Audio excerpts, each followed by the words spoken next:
Ice Cream Man is written by W. Maxwell Prince with interior art by Martin Morazzo and covers by Chris O'Halloran. It's described by Image Comics as a genre-defying comic book series featuring one-shot tales of sorrow, wonder, and redemption. Each installment features its own cast of strange characters dealing with their own special Sunday of suffering. And here is what I thought of Volume 1.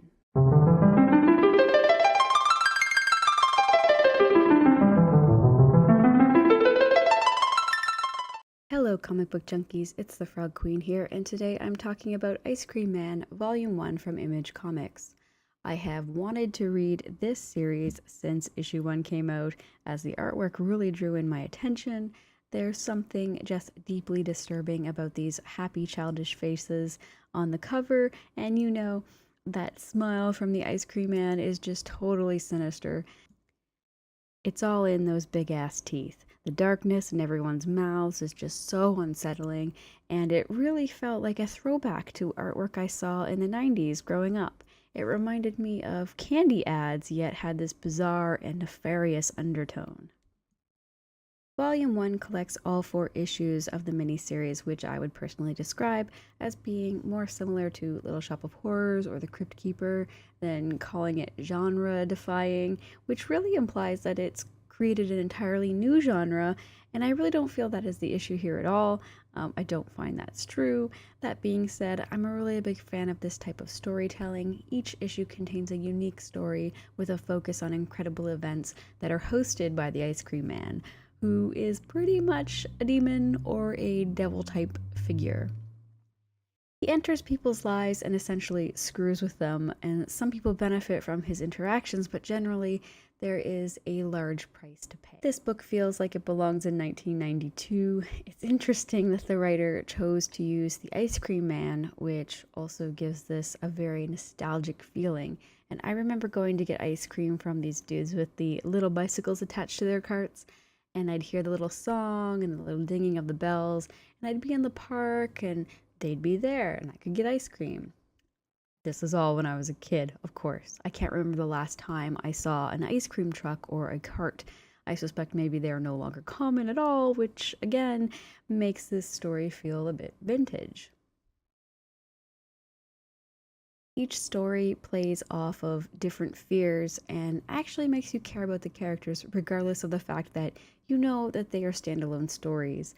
And I should say every character, actually except Bud Hickey, which is the main character from the 3rd story, but I'll get to that in a moment. But for the other stories, you get just enough personal information to make the characters interesting and relatable in some way. This is expert storytelling. It's not amateur hour over here by the Ice Cream Man. The story I like the least is probably good old-fashioned vanilla, which contains a surreal dream sequence emanating from a senile and washed-up musician named Bud Hickey. Bud Hickey had a one-hit wonder and failed to create another hit or another decent song. In our story, he has this ridiculous dream sequence where he has to save the world with the other characters of a bunch of famous songs. The characters range from characters from Beatles songs, characters from David Bowie songs, and anyway, I've never been much of a fan of dream sequence type stories like this, where the focus and the main plot of the story is in a dream, or this sort of break from reality with that hint at the end saying, did this really happen or was it all a dream? I can really only think of a couple stories in that sort of vein that I enjoyed. None of them are comics.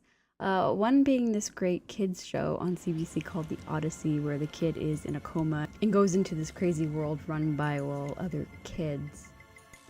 And then I think of more adult, like surreal stories, such as Woody Allen's The Purple Rose of Cairo. It's him! Tom! You're back! I want you to meet my fiancée, Cecilia. Oh, well, you know all these people. It's not possible.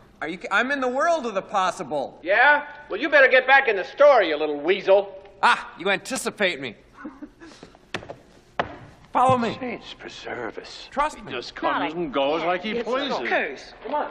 But she can't be in here. Why not? But that's as close as I can come to a story that's sort of in that surreal, is it really happening, is it all a dream type of reality, lack of reality, dream sequence. Come to think of it, you know, in this particular case, maybe I just really don't like elderly men, and that's why this story is so unappealing. But regardless, I really didn't like this one issue. But the first story and the last story really are the best ones, and I think they are ideally placed for that reason. And I do feel this third issue is kind of like an obnoxious filler. Well, I think that's it for this review. I really did enjoy the artwork, and this is one miniseries I really want to see more of, so I do hope they set out to make a second volume. It is one of the more original and cohesive comics of this year thus far. But thank you very much for watching, and as always, please subscribe if you haven't subscribed already. Go check out my other reviews and some of my creator interviews, which we shall have more coming up in the future. I just got back from getting married, so I took just a minor break from YouTube, but I am back and I have a lot going on and a lot of reading to write actual reviews about. And until next time, read something good.